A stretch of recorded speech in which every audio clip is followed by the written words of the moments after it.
He did not come to the diner for the coffee. Corvin Mardell came to wait out a man he meant to bury by sunrise, and he had killed for less than a debt. Nothing had made him flinch in years. Then a waitress he had never seen set his check down, and under the total, in small even letters, were 2 words. Leave now. He looked up, and for the first time in 11 years, Corvin Mardell forgot how to breathe. The Kestrel Diner sat at the dead seam of the city, where the clean streets lost their nerve and the ruined ones had not yet decided what they wanted to become. It was the kind of place that existed only for people with nowhere better to be at that hour: truckers, insomniacs, and men like Corvin, who preferred their meetings on ground that belonged to no one. The booths were the color of old mustard. A radio behind the counter played something soft and dead. The whole room smelled of scorched coffee and floor cleaner, and Corvin had chosen it precisely because it was beneath the notice of every family in the city, including his own. He had come to wait for a man named Ferris Doyle, a bookmaker, who had been skimming from the Mardell tables for 3 months, and thought the distance to the edge of the map would keep him breathing. It would not. Corvin had told Doyle to meet him here at midnight to explain himself, and Corvin intended to listen to every word. Before he decided, nothing at all had changed. His driver, Bram, sat in the black sedan across the street, with the engine off and a shotgun laid across his knees. Everything was in its place. Corvin liked the world best when it was in its place. She had not been in its place. The waitress moved through the room, the way water moves through a drain, quietly, without asking permission. Gone before you understood she had been there. She was not beautiful in a way that stopped traffic. She was plain in a deliberate, practiced manner. Brown hair pulled back with a rubber band, a shapeless apron, tired shoes worn soft at the heel. Her name tag said Linnea in faded marker. When she had poured his coffee an hour ago, she had not looked at him twice, which he had noticed, because everyone looked at Corvin Mardell twice. People could not help it. Something in the animal part of them knew to be afraid. Not her. She had filled his cup, said nothing, and drifted off to refill the sugar jars as though he were furniture. Now she was walking away from his table with an empty pot, and Corvin was staring at a slip of paper that should have read $4, and a tip he would never leave, and instead read "leave now," and his whole trained body had gone still as stone. He did not move his head. He moved his eyes. He found them in under 2 seconds, because she had already told him exactly what to look for. 2 men, a booth by the door, both facing the room instead of each other. Heavy coats for a night that was not cold enough for them. One had his hand under the table. The other was watching the front window, not the door, which meant he was watching the street, which meant he was watching for a signal. They had come in quietly while Corvin read a menu he had no use for, and he had missed them. And a waitress in worn shoes had not. The coffee went cold in his hand. In 11 years, no one had seen a thing coming before Corvin saw it first. Not his enemies, not his own men. It was the single reason he was still alive, and so many better men were not. He set the receipt face down on the table, slow and easy. A man who had decided nothing. Linnea was standing at the far end of the counter with her back half turned, wiping down a surface that was already clean, and she was watching him in the dark mirror behind the pie case. Her face held no fear and no plea. It held a flat, terrible calm that he recognized, because it was his own, the calm of a person who has already counted every exit in a room and knows which 2 of them lead to a wall. For one long, impossible second, she looked at him as if she knew him. Then she mouthed one word, slow, so he could not mistake it. Go. Corvin Mardell did not run from anything. He had built an entire life on that fact, stone by stone, body by body, until the word run had been sanded out of him completely. Every instinct he owned told him to stay in the booth, to let the 2 men by the door commit to their mistake, to answer it the way he answered everything, with a cold and total finality that would leave the diner quiet again in 90 seconds. But the 2 words on the receipt were not a threat, and they were not a bluff. They were a gift, and Corvin had learned long ago that when a stranger hands you something for nothing, the only intelligent question is why. He was still turning it over, still deciding, when the little bell above the front door gave its cheap, bright chime. A third man stepped in out of the dark. He was tall, unhurried, and he did not glance at the 2 in the booth, which was exactly how Corvin knew they were his. The newcomer let the door swing shut behind him, unbuttoned his coat with the ease of a man who owned the room, and smiled at nothing. Corvin knew that face. He had shaken that hand at his own engagement dinner 3 weeks ago. Behind the counter, the waitress set down her rag. What happened next happened in the dark. The waitress did not scream, and she did not duck. She reached under the lip of the counter, and every light in the Kestrel diner died at once. The room dropped into a blackness so complete that the 2 men by the door lost the one thing a shooter cannot work without, which is a target he can see. Corvin was already moving. He had spent his life learning to be most dangerous in exactly this kind of dark. And he came out of the booth low and fast, driving his shoulder into the nearest gunman before the man could adjust. There was a grunt, the clatter of a pistol skidding under a table, and then the front door burst open and Bram filled it with a shape like a wall and a voice like a landslide, and the fight was already over. It always is, once the surprise belongs to the other side.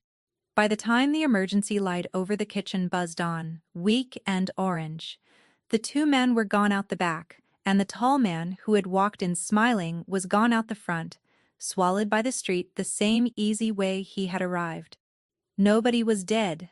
That, more than anything, unsettled Corvin. In his world, people did not aim at him and then simply leave. They finished, or they were finished. This had been a test, and he did not yet know whose. He turned, breathing slow, and looked for her. Linnea was crouched behind the counter, sweeping the shards of a coffee pot she had knocked over in the dark into a neat pile with the side of her hand. She was not shaking. She never looked up at the man who had just thrown another man across her workplace. She simply gathered the broken glass the way a person gathers laundry, as if the last minute had been a spill and nothing more, and Corvin understood, with a cold prickle at the back of his neck, that this was the most frightening thing he had seen all night. He had spent 11 years in a business that taught him to read people, the way other men read weather. Fear had a smell, nerve had a posture.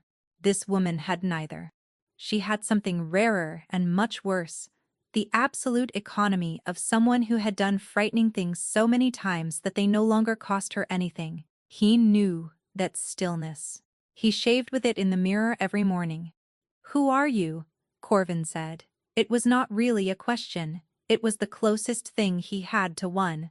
"I am the person who is going to have to explain a broken window to my manager," she said, still sweeping. "You should go before the police. Remember, this street exists." His phone was buzzing in his coat. He did not answer it. He knew who it was. Silas Renard, his consigliere, the man who had raised him after his father died, the man who had spent the last year stitching together the truce that was supposed to end the long, slow war between the Mardells and the Varga family. A truce sealed, like all such things, with a marriage, Corvin's marriage. Silas would be calling to ask why Corvin had gone dark, and Corvin would have to decide how much of tonight to tell him. And that he was even asking himself that question about Silas told him how far the ground had already shifted under his feet. He looked back down at the waitress. "Those men came for me," he said, quietly. "You knew before I did." "How?" For the first time, she stopped sweeping. She sat back on her heels and looked up at him, and in the sick orange light, her plain, tired face was not plain at all. It was watchful and old behind the eyes in a way that had nothing to do with her years. Coats too heavy, both facing out, one watching the window, not the door, she said, in the flat, clipped rhythm of someone reading a list she had memorized long ago. "The one by the window." kept touching his ear. You do not touch your ear unless someone is talking into it. She shrugged, and the ordinariness came back down over her like a shade being drawn. People see what they expect to see. A waitress refills the sugar. She does not count exits. You counted mine. I count everyone's. She stood, brushing glass from her apron. It is a bad habit. I would recommend it. Outside, a car slowed on the wet street, then thought better of it, and rolled on. Linnea tracked the sound without turning her head, filed it, and let it go. Corvin caught the tiny motion and felt something in his chest tip sideways, the way a floor tips in a dream. Corvin Mardell had been feared, obeyed, hunted, and betrayed. He had not, in a very long time, been surprised. He found he had no idea what to do with the feeling. So he did the only thing his life had trained into his bones. He memorized her, the set of her shoulders, the way she kept the counter between them without seeming to. The 3 exits she had already placed herself equidistant from. "Tell me your name," he said. "Your real one." She carried the dustpan to the bin and tipped the broken glass in, and the small sound of it was very loud in the empty diner. "Good night, Mr. Mardell," she said. He had never told her his name. Corvin should have forgotten her by morning. That was the discipline the life required. You saw a strange thing, you filed it, you moved on, because a man who chased every loose thread eventually strangled on one. He had buried better mysteries than a waitress with sharp eyes. He told himself this in the car, and again in the shower, and again at his desk, as the gray dawn came up over the water, and none of it took. The 2 words kept surfacing in him like a body that would not stay weighted down. Leave now. She had spent something to write them. He needed to know what, and why, and for whom. "Let it go," Silas Renard said. They were in the study of the Mardell house, the room where the real decisions were made, all dark wood and older money. Silas stood at the window with a coffee he was not drinking, silver-haired and calm, and the man who had taught Corvin which forks to use and which men to kill. He had been calm last night on the phone, too. He had been calm when Corvin told him about the 2 shooters and the 3rd man who had smiled at nothing. A little too calm, Corvin thought now, and hated himself for thinking it. "A woman I have never seen warned me about a hit I did not know was coming," Corvin said. "In a diner, I picked at random an hour before it happened. And you want me to let it go? I want you to marry Renata Varga in 9 days and end a war that has cost this family more sons than I can count," Silas said. "Whoever that woman is, she is a complication. The truce is not. Do not trade the second for the first." He turned from the window, and his eyes were kind, which was the thing about Silas that had always made him easy to obey. You have enemies enough without adopting a stray one. It was good advice. It was the advice Corvin himself would have given. That was precisely why it bothered him that Silas was so eager to give it. By noon, Bram had what little there was. There was not much. Linnea Kaur, the name on the diner payroll, was 13 months old as a person. Before that there was nothing. No school, no lease, no photograph, no debt, no history at all. As if she had been printed one morning and handed an apron. She was paid in cash. She rented a room above a shuttered laundromat, 6 blocks from the Kestrel, and paid that in cash too. She owned, as far as anyone could tell, nothing that would not fit in a single bag left by a single door. "People with no past are hiding one," Ram said, laying the thin folder on the desk. "Usually, it is a bad one. Witnesses, informants, women running from men who hit them." He paused. "But those people are afraid, boss. They flinch." "You said she did not flinch." "She did not flinch." Corvin agreed. He looked at the folder for a long time. A woman with no history who read a room like a soldier and vanished into a waitress, like water into sand. Every part of his training told him she was dangerous, and that dangerous strangers were problems you removed, not questions you asked. And yet she had spent whatever it cost her to keep him alive, and she had wanted nothing for it, had not even given him the small satisfaction of a name he could put in a debt column. That was the part he could not reconcile. In Corvin's world, nobody gave anything away. Everything was priced. She had handed him his own life, across a counter, and walked off before he could pay. He went back that night. He told himself it was strategy. A person who could see a hit coming was an asset, and assets were secured. He did not examine the other reason, the one that had him standing on a wet corner, across from a diner at 11 o'clock, like a much younger and much stupider man. The Kestrel was closing. Through the window he watched her stack chairs, wipe the counter, turn the sign, small ordinary motions that a person hunted by the whole world had no business making so calmly. She came out the side door into the alley with a bag of trash and that single bag by her side. And Corvin stepped out of the dark where she could see him. Because he was not a man who came at people from behind, she did not startle. Of course, she did not. "You are not very good at being warned," she said. "I am worse at being confused." He came a step closer, into the cone of the one working streetlight, so that for the first time they stood in real light together and he saw her clearly, the exact line of her jaw, the small old scar through one eyebrow, the shape of a face he had spent 11 years teaching himself not to remember, because remembering. The city went very quiet. "It is not possible," Corvin said. His voice did not sound like his own. "You died. I stood in that house. I saw what was left of that room. There was no one who could have walked out of it." She looked at him and the last of the plainness fell away, and what was underneath was grief and iron in equal measure. "Say the name," she said softly. "You already know it." And Corvin Mardell, who feared nothing, whispered the name of a girl who had been dead for 11 years. "Sabine," he had said. And the woman who called herself Linnea Core closed her eyes for exactly 1 second, the way a person does when a wound they have kept clean for years is touched at last, and then opened them again, and she was steady. "No one has called me that in 11 years, she said. "I would like to keep it that way." She did not run. That surprised him almost as much as the name. She stood in the cone of the streetlight, with her single bag at her feet, and she looked at Corvin Mardell the way you look at weather rolling in off the water, something too large to fight and too old to be angry at anymore.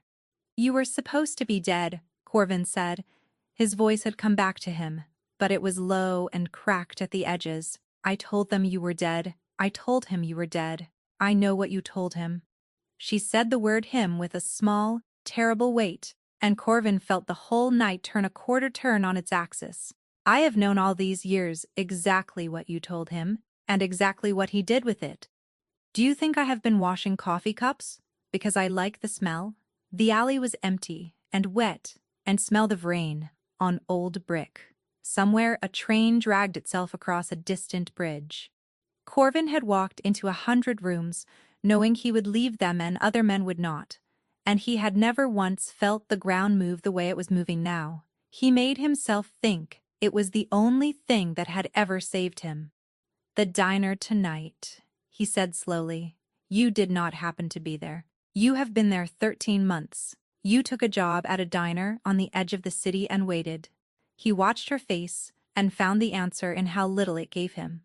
"You were not waiting for me. No, you were waiting for him. I was waiting for the night. He finally sent you somewhere quiet to die," Sabine said. "Because I knew that when he did, it would mean he was done with you. And when a man like that is done with you, he becomes careless. And careless is the only way I will ever get close enough." She picked up her bag. "You were not supposed to look up, Corvin.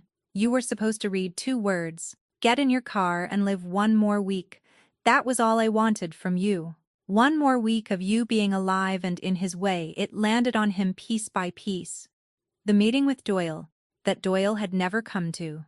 The diner he thought he had chosen at random, suggested 3 days ago, so lightly, by a man drinking coffee, he never touched. The 2 shooters who did not finish. The 3rd man who smiled and left, because the job had never been to kill Corvin in that booth. The job had been to see whether Corvin would walk into a quiet room alone when Silas told him to. "Silas set the meeting," Corvin said. "Silas set all of it," Sabine said. "He set it 11 years ago, too. You were 20. You did what the man who raised you told you to do, and you have spent your whole life believing the worst thing you ever did was your own idea." She shouldered the bag. "It was his. It was always his. I am the only person left alive who can prove it, which is exactly why I am supposed to be dead." For a moment, Corvin was not in the alley at all. He was 20 years old again, standing in a doorway with a gun that felt too heavy, in a house where the noise had stopped and should not have, and there was a girl pressed into the gap behind a wardrobe, with her hand over her own mouth, so she would not make a sound. He remembered her eyes. He had told himself for 11 years that he did not remember her eyes. He had put her out a back window into the dark, and gone back inside, and said the words that saved his own life. No one left. And he had believed, because he needed to, that the dark had finished what he could not. The dark had grown her up and sharpened her and sent her back to him across a diner counter with 2 words and a warning he had not deserved. She turned to go, and Corvin, who did not reach for people, caught her by the arm. "Where do you think you are going?" he said. She looked down at his hand on her sleeve and then up at him, and for the first time all night, something moved behind her eyes that was not calm. "Away from you," she said. "You are the most watched man in this city, and you just stood in a lit alley and said, 'My name out loud every hour I stand near you is an hour closer to the thing I cannot afford.'" She pulled her arm free, not roughly, just certainly, the way she did everything. "I got you your week. Do not waste it looking for me." And she walked out of the light, and the dark took her so completely that if not for the ache in his chest, Corvin might have believed he had imagined the whole thing. He did not go after her. He stood in the alley a long time. Then he took out his phone, and he did not call Silas, and the not calling was the first decision of the war, though he did not know it yet.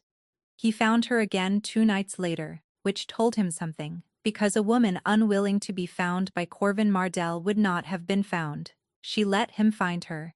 She was sitting on the seawall at the end of the old fish market, eating cold noodles out of a carton, watching the black water, and she gave no sign when his footsteps came up behind her. "You are supposed to be forgetting me," she said. "I have never been good at doing what I am supposed to." He sat down on the wall beside her, an arm's length away, and looked at the same water she was looking at. "I can put you somewhere. He will never reach a house in another country. New papers, real ones, better than the ones you made. Money you will not be able to spend in one lifetime. You would never have to see a diner again." "No," Sabine said. "You have not heard the rest. There is no rest." She set the carton down between them. "You think you are offering me freedom. You are offering me a cage with a nicer view. The day I take $1 from you is the day I belong to you, and I have spent 11 years belonging to no one, which is the only reason I am still breathing." She finally looked at him.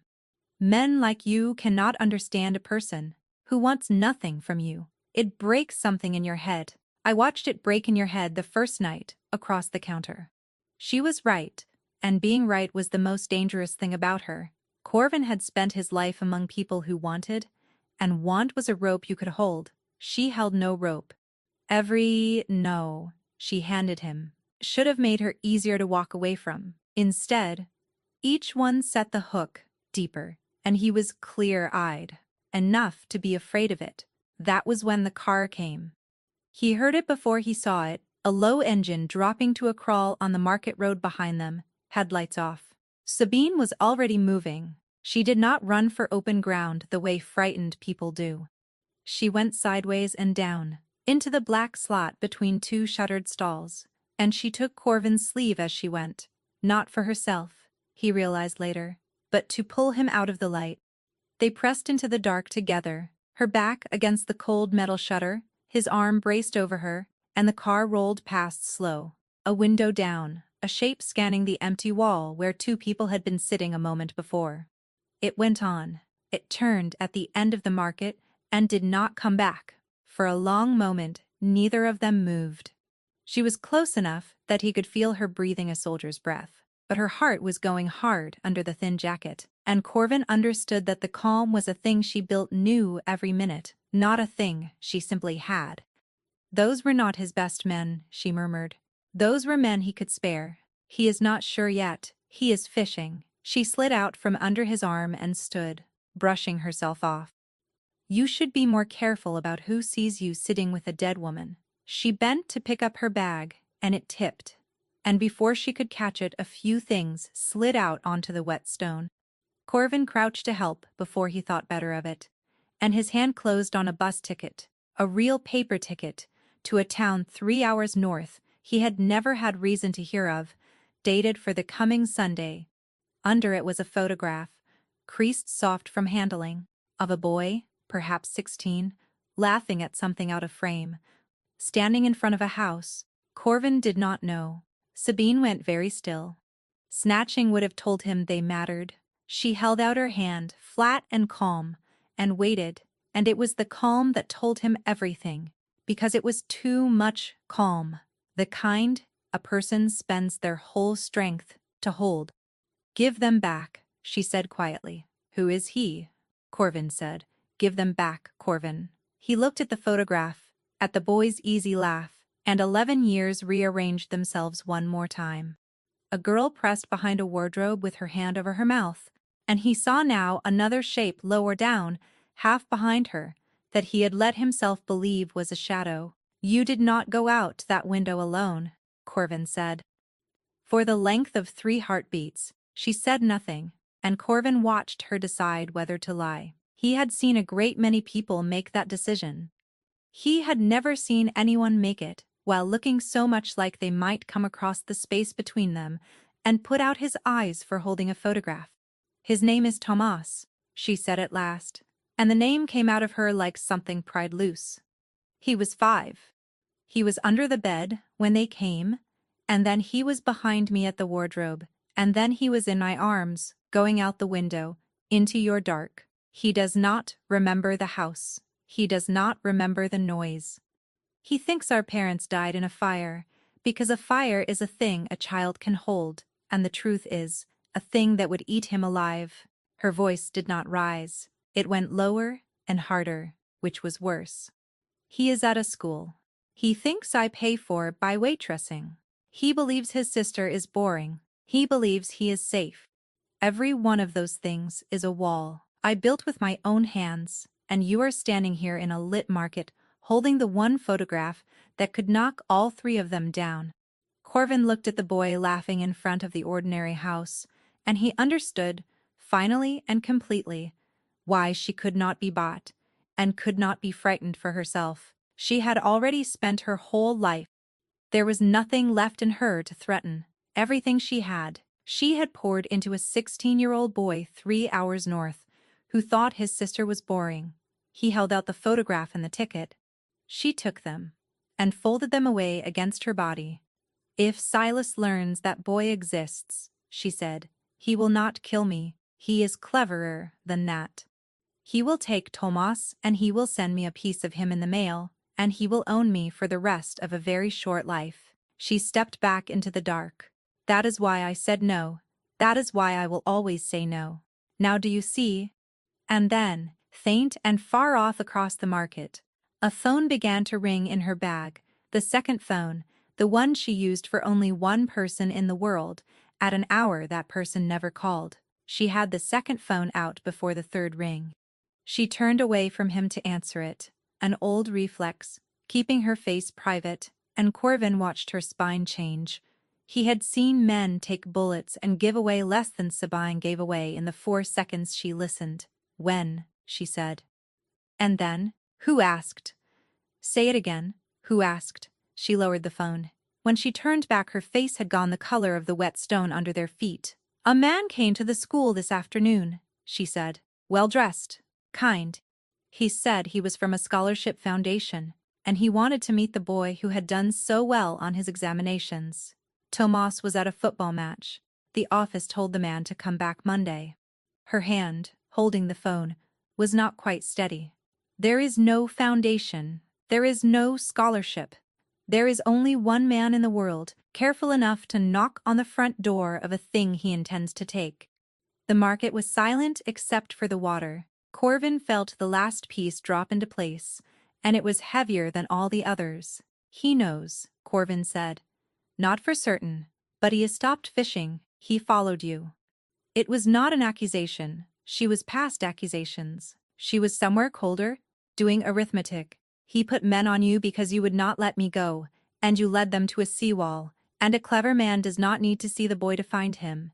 He only needed to see me care about something. She pressed the heel of her hand hard against her forehead. 11 years. 11 years of being no one, and it comes apart in 3 nights, because Corvin Mardell cannot leave a mystery alone. He should have felt the accusation. Instead, he felt something older and harder set in his chest. The thing that had made him what he was.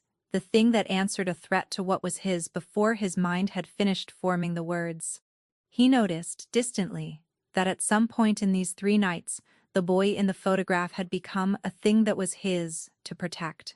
And he did not question it, because Corvin Mardell had never in his life questioned that instinct, only ever the targets it chose. Listen to me, he said, and something in his voice made her look up. You have spent 11 years, planning how to end Silas Renard alone. Alone was the right plan when it was only your life on the table. It is the wrong plan now. He is not fishing anymore, which means you are out of time, which means the woman who wants nothing from anyone is going to have to want one thing from me tonight. Or she is going to lose the only thing she has left. I do not work with people. People are how you get found. You are already found, Corvin said, and the plain truth of it hit her visibly, because she was too honest a tactician to argue with it. The only question left is whether the person who found you spends the next 11 years being the ghost, or whether he spends the next 11 days being the war. For the first time since a diner counter, Sabine Voss looked at him as if she were seeing not the boy who had stood in her doorway with a gun, and not the man the city was afraid of, but something in between that she had not planned for and did not want and could not quite make herself walk away from. Why, she said, and do not tell me it is guilt. I have watched guilty men. They are useless. Whatever this is, it is not that. Corvin was quiet for a moment. The honest answer frightened him more than any gun ever had, so he gave her a different true thing instead, which was all he had the courage for. Because for 11 years the one clean thing I ever did was put a girl out a window, he said, and I am not going to stand here and let him make it dirty. Something crossed her face that she did not let him keep. She looked away, out at the black water, and when she spoke again, the soldier was back, but the wall between them had thinned to paper. If we do this, she said, we do it my way. You do not touch him until I have what I need to bury the truth alongside the man, or Tomas grows up in a world that thinks his family were the villains. Proof first. Then you can be the monster everyone says you are. Agreed. She looked at his offered hand for a long moment, the way she had looked at everything he had offered her, and Corvin braced for one more no. Then she took it. Her grip was cold and hard and certain, and it was, he understood, the most expensive thing she had given anyone in all those years. He did not tell her the rest of what her yes had just cost him, because it was not hers to carry. Silas Renard had taught him to knot a tie, and to read a room, and to keep his hand steady when it mattered most. Silas had sat with him the night his father died, and told him the world was his now, and he would not have to be afraid in it. Everything Corvin knew about being a man he had learned from the man he was now going to have to put in the ground. He had killed a great many people, and felt each one exactly as much as he chose to. This one he already knew he would feel whether he chose to or not, for the rest of his life, and he found that he did not care, and that the not caring was its own kind of grief. Corvin lifted his own phone with his free hand and called Bram, and his voice when it came was the flat, quiet voice that had ended a great many things. "Wake, everyone. We trust," he said. "And bring me every file we have ever buried on Silas Renard." He hung up. "Now we go north," he told her. "We get the boy before Monday." But when Sabine tried the school's second number to warn them, no one picked up. And when she tried Tomas, the line rang once, and went dead, and did not ring again. They drove north through the dead middle of the night, the city falling away behind them into black fields, and the occasional lonely light. Sabine sat in the passenger seat of the fast, quiet car, with the dead phone in her lap, trying it every few minutes. And every few minutes it gave her nothing. And every few minutes, Corvin watched her not fall apart, which was worse than watching her fall apart. "He drops it in his bag at practice," she said to the windshield. "To no one. The battery is old. I keep meaning to buy him a new one. It goes dead all the time." "It means nothing." She tried it again. "Then it means nothing," Corvin said, and pushed the car faster. He did not tell her the other thing he was thinking, which was that a man like Silas would not have needed to touch the boy yet. Silas dealt in leverage, and leverage was only leverage while it was still whole. If Silas had the boy, the phone would not be dead. The phone would ring, and it would be Silas's voice, gentle and reasonable, naming a price. The silence, Corvin told himself, was almost proof the boy was still free. He did not say this out loud either, because hope offered by a man like him was a thing people had learned to distrust. They reached the town as the sky went from black to the color of a bruise. It was a small, ordinary place, a church, a shuttered market, a school with a football pitch behind it, gone silver with dew. Sabine had Corvin stop 2 streets away, and she went the rest on foot, alone, the way she had done everything for 11 years. And Corvin let her, because he understood that if he took even this from her, she would never forgive him. He watched from the car. He saw her go to a narrow house with a green door. He saw the door open. He saw a boy, tall and sleep-rumpled and gangly in the way of 16, blink at his sister on the step at dawn, and say something that made her put both hands over her face. Then the boy pulled her inside, complaining, ordinary, alive, and Corvin let out a breath he had been holding for 3 hours. The relief lasted exactly as long as it took Sabine to come back out. "He is fine," she said through the car window, and her voice was steady again, which meant the fear had found somewhere new to go. "He is fine. But the woman across the street says a man was parked on this road yesterday evening. Nice car. Sat an hour, did not get out. Left when the school bus came." She was already opening the back door, already reaching for the small case. That was all she would let the boy pack. He was not here for Tomas yet. He was here, to be sure. Tomas was here. That is how Silas works. He confirms the shelf before he takes the jar. They put the boy in the back seat. Thomas, told only that his sister needed to move him somewhere for a little while, took it with the easy trust of a child who has never been let down by the person telling him, and that trust, Corvin thought, was the whole of what Sabine had built with her life. The entire 11 years of it sitting in the back seat, complaining that he had not been allowed to bring his football. "Who is he?" Tomas asked, meaning Corvin, studying him in the mirror with open curiosity. "An old acquaintance of the family," Sabine said. "We do not have family." "We have this one," she said, and did not look at Corvin when she said it, and Corvin kept his eyes on the road and his hands very still on the wheel, because it was the closest thing to a gift she had given him, and he had no wish to spook it. They took the boy to a house Corvin owned under a name that was not his, a plain place on a lake, 3 hours the wrong way from anyone who would look.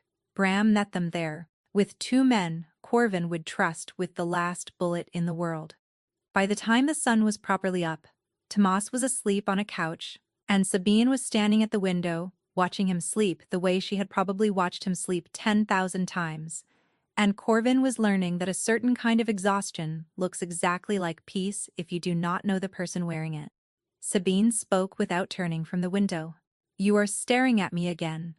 I am trying to work out how one person carries a whole life on her back for 11 years and does not once set it down," Corvin said. "You set it down and it dies," she said simply. "So you do not set it down." She was quiet a moment. "You could have driven me to that green door and left. You did not have to come inside the last 3 hours of my nerve with me. Thank you for not making me say thank you for it. He was learning. The way she said the softest things, wrapped in a refusal, so he could not hold them against her later. He let it be enough. With her, enough was a country he was still learning the borders of. Then Bram came in from the yard, with his phone in his hand, and a look on his face that Corvin knew. Boss, Bram said quietly. We got the buried files on Silas out of the annex, like you said. Clean. No one saw.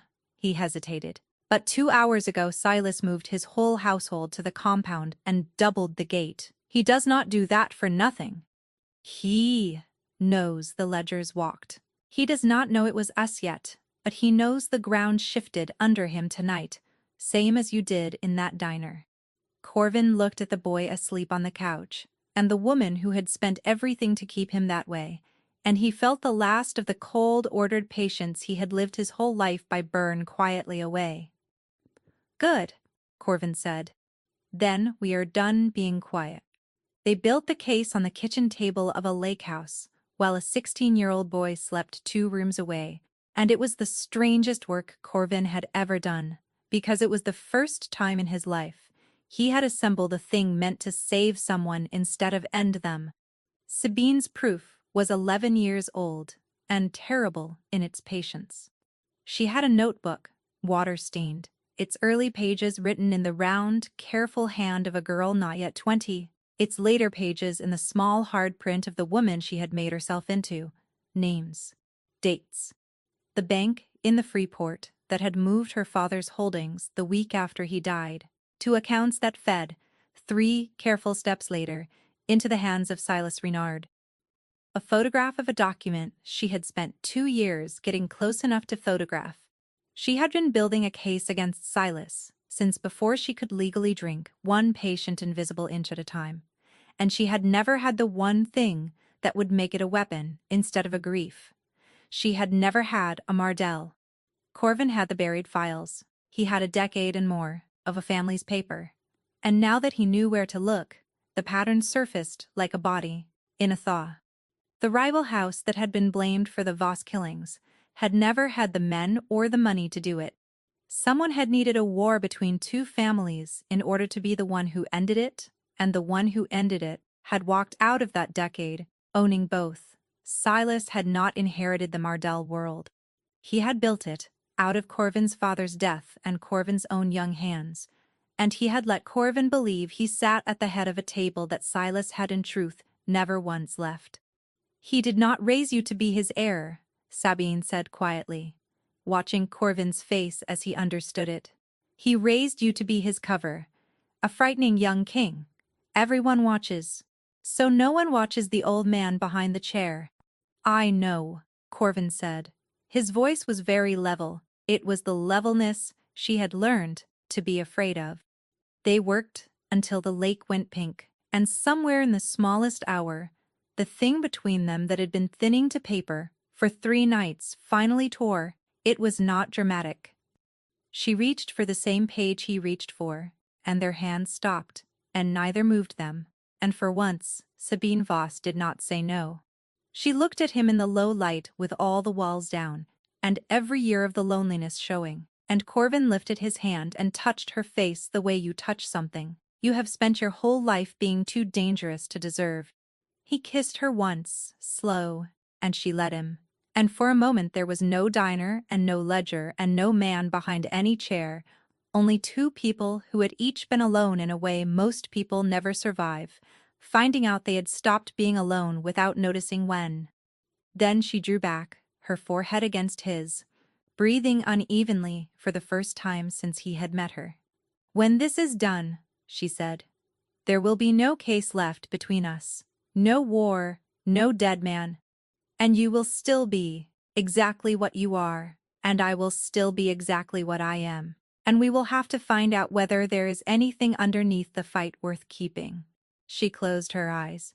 Do not make me a promise tonight. I have watched 1,000 promises. I would rather have your silence than one more. So he gave her his silence, which was, from Corvin Mardell, the loudest thing he had. Near morning, The boy padded in, wrapped in a blanket, hair in every direction, and stopped when he saw Corvin at the table. He did not look afraid. He looked at the guns the way a boy looks at weather, and then he looked at his sister, saw she was not afraid, and decided by that alone that he need not be. "You are the old acquaintance," Thomas said. He sat down across from Corvin, uninvited, the way only the very safe or the very young sit down. "Sabine does not have acquaintances, she has me, and she has the diner. So you are either a lie or you are important, and she is a terrible liar about small things, and a very good liar about large ones." So he studied Corvin. "Which? Important," Corvin said, and found it was true, and found the boy's frank attention harder to sit under than any enemy's gun. "Can you keep her safe?" Tomas asked. And the whole of the child's real fear was in it, the fear he was not supposed to know he carried. "She thinks I do not notice she is tired." "I notice." Corvin looked at Sabine across the table, and she had gone, still caught, and he understood that this was the thing she had protected above even the boy's safety, the boy's not knowing, and that it had never once worked. "I am going to try," Corvin told him, "harder than I have ever tried at anything." Thomas nodded, satisfied in the way of someone who has decided to believe, and went to find something to eat, and Sabine put her hand briefly over her mouth and then took it away and pretended she had not. At dawn, he laid out the plan, and she hated it, and she agreed to it, because it was the only one that ended with Thomas free, and the Voss name clean, instead of merely avenged. "The families gather in 3 days," Corvin said. For a wedding Silas built to finish taking everything. Every power in the city under one roof, watching. It is the one room where the truth cannot be buried quietly, because there are too many witnesses for Silas to kill them all, and too many rivals who would love a reason to move on him. He set his hand flat on her patient. "Years of proof. We do not stop the wedding. We let him have his stage, and then we take it from him on it, in front of every person whose respect he has spent his life stealing." "You are describing walking into the one event your enemy designed," Sabine said. "Yes, he will expect it. He will expect me to come for him quietly, the way he taught me. He will not expect me to come for him loudly, with a dead girl on my arm and 11 years of his sins in her hand." Corvin almost smiled. "He taught me every quiet thing I know. He never taught me this because he never imagined I would have a reason to be loud." Bram's phone rang before she could answer. He listened, said 3 words, and hung up, and his face had gone carefully blank. "That was our man inside the Renard house," Bram said. "Silas sends a message for you, boss. Word for word." He paused. "He says, 'Come and see me before the wedding, son.' He says, 'Bring the girl.' He already knew her name." Corvin did not go and see Silas. Walking into a room your enemy has invited you into is a thing you do only when you have already won the room, and they had not won anything yet. Instead, he answered the summons the way Silas had taught him, with a silence that said everything, and he spent the next 2 days turning the lake house into a fortress and the wedding into a trap of his own. He should have known that a man who had beaten him for over a decade, without his ever noticing, would not sit still for 2 days. They had gone into the city, the 2 of them, to meet the one family Captain Corvin trusted to stand with him against Silas when the moment came, a careful old soldier named Rennick, who had never loved Silas and never said so. It was a good meeting. It was the meeting that would win them the room. They had left Thomas at the lake with Bram and 3 men Corvin would have bet his own life on, and in a sense he had. The call came while they were driving back, pleased, almost hopeful, the closest to hopeful Corvin had felt in years. Bram's name on the screen. Corvin answered it on the speaker so Sabine could hear. And that was a mercy he would regret for the rest of his life, because it meant she heard the whole of it. "Boss." Bram's voice was wrong. Bram's voice was never wrong. "Boss." They came through the tree line. 6, maybe more. Fast, quiet. They knew the house. They knew the house, Corvin. They knew where every man would be. A ragged breath. We are down, I am hit. They did not stay to finish us. Another breath. And this was the one that ended the world. They were not here for us. They took the boy. They took Thomas. And they were gone in 90 seconds. I am sorry. Forgive me. I am sorry I could not. Sabine did not scream. Corvin almost wished she had. She went absolutely still in the seat beside him, so still that for one horrible moment he thought something inside her had simply stopped, and then she said, in a voice scraped down to nothing, "How did they know the house?" "The house is old family paper," Corvin said. His hands were white on the wheel, bought under a shell. Silas set up 16 years ago. He built the name I hid it under. Of course he knew the house. He knew the house before I did. The truth of it was a blade, going in slow. Every hidden thing Corvin owned had been handed to him by the man he was hiding from. There was no floor under his life that Silas had not poured. You said it was safe. Sabine's voice did not rise. It was worse than rising. You said you would try harder than you have ever tried at anything. He asked you if you could keep me safe, and you said yes to him. To a child you said yes. She was not crying. Her eyes were dry and enormous, and fixed on nothing. I kept him invisible for 11 years. 11 years I touched no one, wanted nothing, so that no one would ever have a thread to pull. And I took your hand on a sea-wall, and I let myself be found. And I let myself hope for one single night. And it cost me the only thing I have ever loved. This is what hope costs people like me. I knew it. I knew it, and I let you make me forget. Corvin had been cut, shot, burned, and betrayed, and none of it had ever hurt, like sitting in that car, unable to say a single true thing that would not be a lie. So he said, the only true thing there was. We are going to get him back. Do not. We are going to get him back, Sabine, and then I am going to do, to Silas Renard, what should have been done to him 11 years ago, and I am not going to feel one moment of what I felt about it before. He took the turn toward the city. Too fast. He made a mistake tonight. For all that time, he has been the only person who understood exactly how much I could be pushed. He does not understand anymore. He thinks he took a piece of leverage. He took the wrong thing from the wrong two people, and he is going to learn what that costs before the sun comes up on his wedding. The phone lit again in her hand, not the dead phone. Her other one, the one only Thomas ever called. She looked at it as though it were a snake.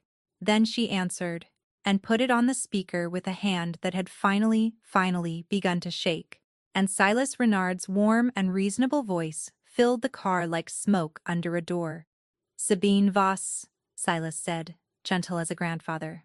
You have your mother's patience. I always wondered where it went. A pause, unhurried. A man who had never in his life been rushed. The boy is comfortable. He is asking for you. He is a good boy, which is a credit to you, so I will be plain. Because you have earned plainness. You will bring me the notebook, and whatever my sentimental son took out of my annex, and you will bring them yourself to the wedding tomorrow, and you will hand them to me in a quiet room while 300 people drink my champagne. Do this, and the boy grows up. He never learns any of it. He goes on thinking his sister is boring. The smile was audible. Refuse me, or send Corvin in your place, or do anything at all that is clever, and I will teach that boy exactly what his family was, right before I teach him what it costs to be the last of them. You have until tomorrow evening to decide which kind of woman you are. The line went dead. And Sabine Voss, who had said no to Corvin Mardell every single time he had ever asked her for anything, turned to him in the dark of the car and said the first yes he did not want. I am going to give him what he wants, she said. No, Corvin said. You are going to walk into a room that man designed, alone, and hand him the only proof of what he had done, and trust him to keep his word. He has never kept his word in his life. he will take the notebook, and the boy, and you. And there will be nothing left of the Voss family for anyone to clear. You have a better idea. It was not a question. She had already seen it in him, the cold machine turning behind his eyes. I have a worse one, Corvin said. It only works if he believes you came alone and frightened and beaten, which means it only works if you are the best liar in that room tomorrow. And Sabine, you are a very good liar about large things. He looked at her, and for the first time, he let her see the whole of what he was, all the way to the bottom, the thing his enemies saw last. He wants his stage. We are going to give him his stage. And then, in front of every soul who has ever feared him, we are going to burn it down with him, standing on it. He held out his hand across the dark car, palm up, the way he had on the sea wall. One more? Yes. The last one I will ever ask you for. Do you trust me to get your brother out of that room alive? She looked at his open hand for a long, breaking moment. Then, for the last time in the old way, Sabine Voss said, yes. The wedding was held in a marble hall on the hill, under a ceiling painted with saints, who had never seen anything like the people gathered beneath them. 300 guests.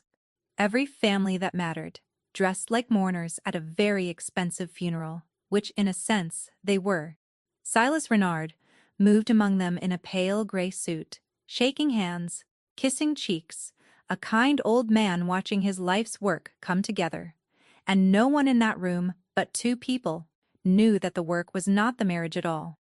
The marriage was only the wrapping. The gift inside was the quiet room upstairs, where a boy sat guarded, and where a dead woman was going to come and hand Silas the last proof of his sins, so he could finally, after 11 years, burn it. Sabine came alone. She came the way Silas expected her to come, in a plain dark dress, empty-handed except for a notebook worn soft with years. Her shoulders bowed, her eyes down, a woman who had run out of road. Two of Silas's men walked her up the great staircase past the party, and the guests parted for her without seeing her, because she had spent her whole life learning how to be a person no one sees, and she used every hour of that education now, for the last time, to walk into the heart of the thing that had eaten her family and look harmless doing it. Silas was waiting in a study that smelled of lilies and old money. Tomas was in a chair by the window, pale and frightened and unhurt, and when he saw his sister, he started up, and a man's hand on his shoulder sat him back down. There she is, Silas said warmly. The patient girl. Sit. Let me see it. She gave him the notebook. He turned the water-stained pages with genuine appreciation, a craftsman admiring the long labor of an enemy, and Corvin, listening through the wires she wore against her spine, standing very still in a service corridor 30 feet away, let him turn every page. He wanted Silas to hold it. He wanted Silas's fingerprints on his own confession when the doors opened. You understand, Silas said, closing the notebook, that I cannot simply let you walk out. You are a loose thread, Sabine, and I have spent my life pulling loose threads, but the boy is nothing to me. Give me your silence and he keeps his little life. He smiled. You always did want nothing for yourself. It made you so easy to plan around. A person who wants something can be bought. A person who wants nothing, you simply have to erase. I want one thing, Sabine said, and lifted her eyes, and they were not bowed anymore. I want everyone downstairs to hear you say that. Corvin opened the doors. He had not come quietly. He had brought Rennick and the old captain's men, and he had brought the Varga patriarch, Amo Varga, and the heads of 2 other families, walked up a back way on the promise of something no man in that life could refuse, which was the truth about a rival. They filled the study doorway, and behind them the music downstairs faltered as word moved through the hall the way fire moves through a dry field, and Silas Renard, who had never in all the years Corvin knew him lost the count of a room, looked like a man doing sums that would not come out. Say it again, Corvin said. The part about erasing families, say it to Emile, whose men you spent last winter, turning against each other. Say it to me, whose father you buried, and whose hands you used. He set a second stack of paper on the desk. The buried ledgers, the free port accounts, and the whole architecture. 11 years ago, you destroyed the Voss family and their home, and you blamed a house that could not have done it, so that two families would go to war, and you could end it owning both. You did not raise me to rule, Sass. You raised me to be the frightening face on your money. And within the month, Emil, once your daughter had married into my house, you were going to be the next Voss. He does not build alliances, he builds harvests.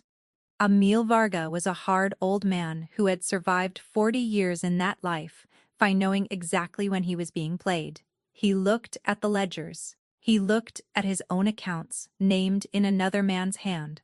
He looked at Silas, and the last warmth went out of the room. Is it true? Emil said quietly. He was not asking Corvin.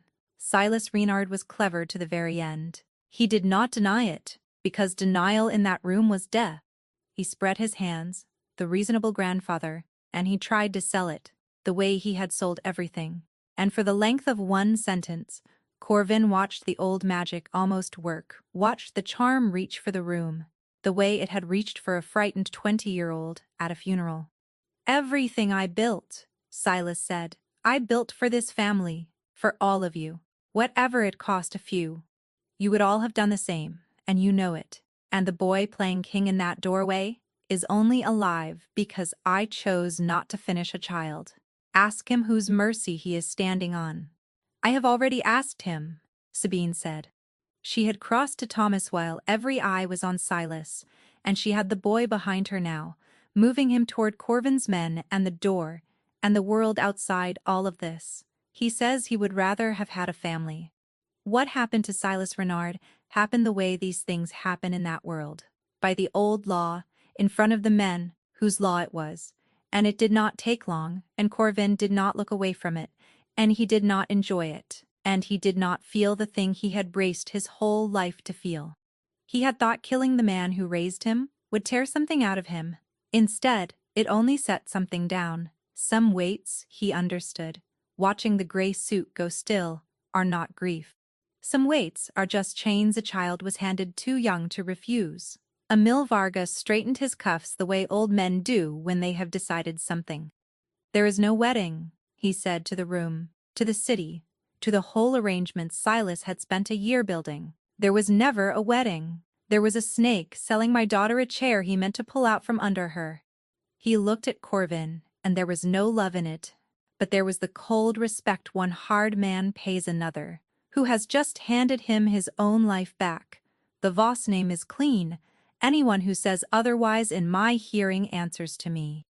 That is the only gift I owe you, Mardell, and now I owe you nothing. He turned and went to find his daughter.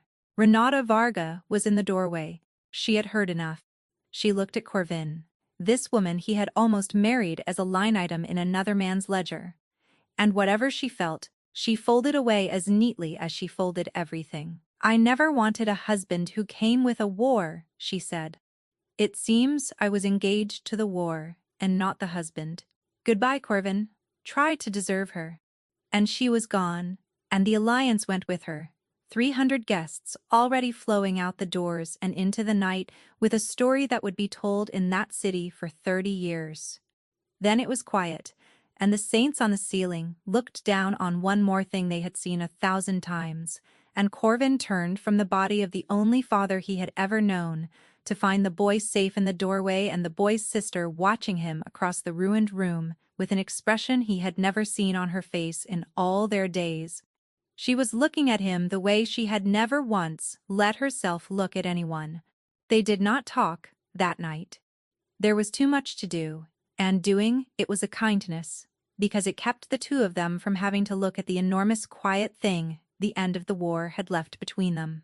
Corvin's people carried out what needed carrying out.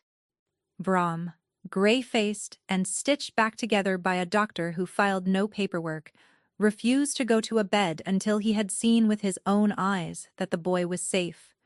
And when he had seen it, he wept, once, hard, and then never spoke of it again. Thomas fell asleep in the car on the drive back to the lake with his head against his sister's shoulder, and Sabine sat rigid the whole way so as not to wake him, one hand spread flat and protective on his back, and Corvin drove and watched the road and let her have the silence she had earned.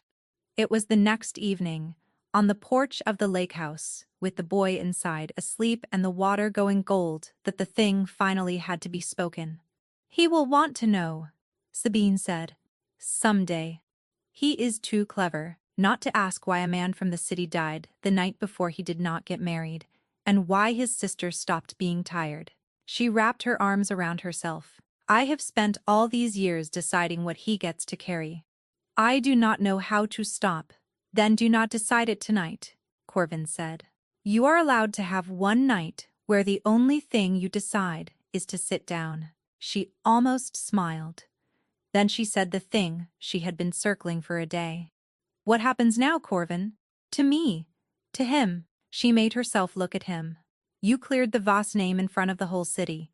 You cannot unring that. Thomas is a Voss again, which means Thomas is known, which means the invisible life is over whether I like it or not. So I need to hear you say it plainly, the way you say the hard things. What do you want from us? Everyone has a price, and I am too tired to keep pretending you are the one man alive who does not." Corvin was quiet for a long moment. This was the ground he had been most afraid of, more than any wedding, more than Silas, because it was the one place his whole life had left him with no training at all. "I have thought about how to answer that since a seawall," he said. "And every answer I built was a cage with a nicer view, a house I would keep you in, a life I would keep you safe inside, safe the way I keep money, safe the way I keep guns, safe." And you would have said no, and you would have been right, and I would have deserved the no. He looked out at the gold water. "So here is the only answer I have that is not a cage. Nothing. I want nothing from you. There is no price. The name is clean, whether you ever speak to me again or not. There is money for the boys' school that has no string on it, that came from clearing your father's stolen accounts, which means it was always yours. Tomorrow, if you want, Bram drives the two of you anywhere in the world, new papers, real ones, and I never learn the town, and you spend the rest of your life being no one who owes me nothing. That door is open. I built it open, on purpose. I am not going to be the last man who takes your choices from you." Sabine stared at him.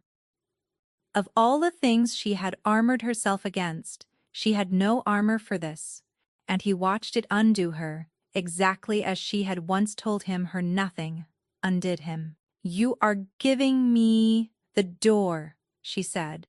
"You spent your whole life closing doors on people, and you are holding one open for me, and telling me to go." "I am telling you that you can," Corvin said.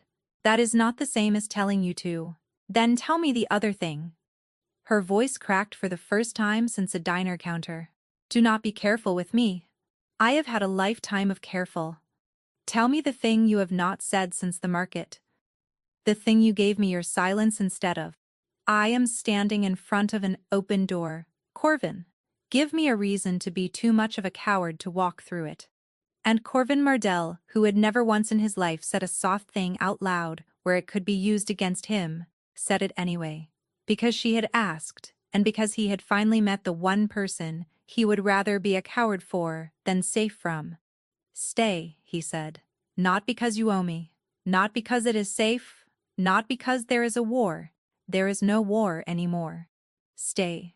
Because for 11 years I built a life so cold I could stand to live in it. And then, a woman I thought I had killed slid 2 words across a counter, and I have not been cold since.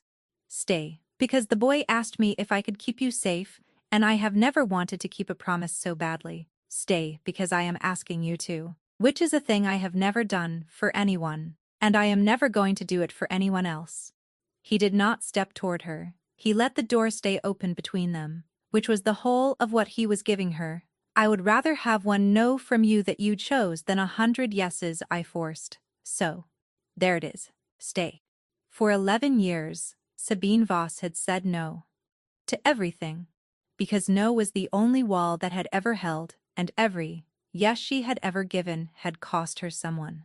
She looked at the open door he was holding, the first door anyone had ever held open instead of shut, and she understood that walking through it would be the safe thing, the invisible thing, the thing that had kept her and the boy alive. She had spent her whole life being safe. She crossed the porch and put her hand flat against the center of his chest, over the steady, terrible heart of the most dangerous man in the city, and she felt it going hard and fast under her palm, afraid for her, and she left her hand there. "No," she said softly. And then, watching the word land, watching him take it the way he took everything, without flinching, she finished it. "No, I am not going to walk through your door, Corvin. Put it away. I am tired of doors." Her eyes were wet and furious, and finally unguarded. "I am staying. Not because you asked. Because I am choosing it out loud, so no one ever gets to tell me it was done to me." Her hand curled into his shirt. "Do you understand the difference? It matters to me, more than anything in this world, that you understand the difference." "I understand it," Corvin said, and his own voice was not steady either. "It is the only kind of yes I would believe from you." He lifted his hand and covered hers where it gripped his shirt, and then he drew her in, slow enough that she could have stopped it, and she did not stop it. She let herself be held for the first time in more years than she let herself count, all the way, her face against his collar and his arms around the whole of the weight. She had never been allowed to set down, and out on the gold water a bird called once and went quiet. Neither of them said anything else. There was nothing left that needed saying. Inside the house, a boy slept who would grow up believing, correctly, that his sister had never for one day stopped choosing him, and would learn, in time, that she had finally chosen something for herself as well. The city took a long time to stop talking about the wedding that became a reckoning, but cities always move on, and this one moved on to a Corvin Mardell that none of them quite recognized. He did not expand. He did not take the ground the collapse of the Renard web left lying open, though he could have taken all of it and no one would have stopped him. He pulled his family back from a dozen things Silas had made him believe were necessary, and the men who had served a puppet found they now served a man, and were uneasy about it in the way people are uneasy when a weight they have leaned on their whole lives turns out to hold them up on purpose. Emil Varga kept his cold word. The Voss name was spoken again in that city with respect, and the story of what had really happened 11 years ago traveled quietly from table to table until it had settled into fact. A house north of the city, plain and unremarkable, filled slowly with a life. A boy who had believed his sister was boring learned, one careful piece at a time and only as much as he could carry, that she was the bravest person he would ever meet. He took it better than she had feared. Children are stronger than the walls we build to spare them, and Thomas Voss had a sister who had proven, across 11 silent years, exactly where he had learned it.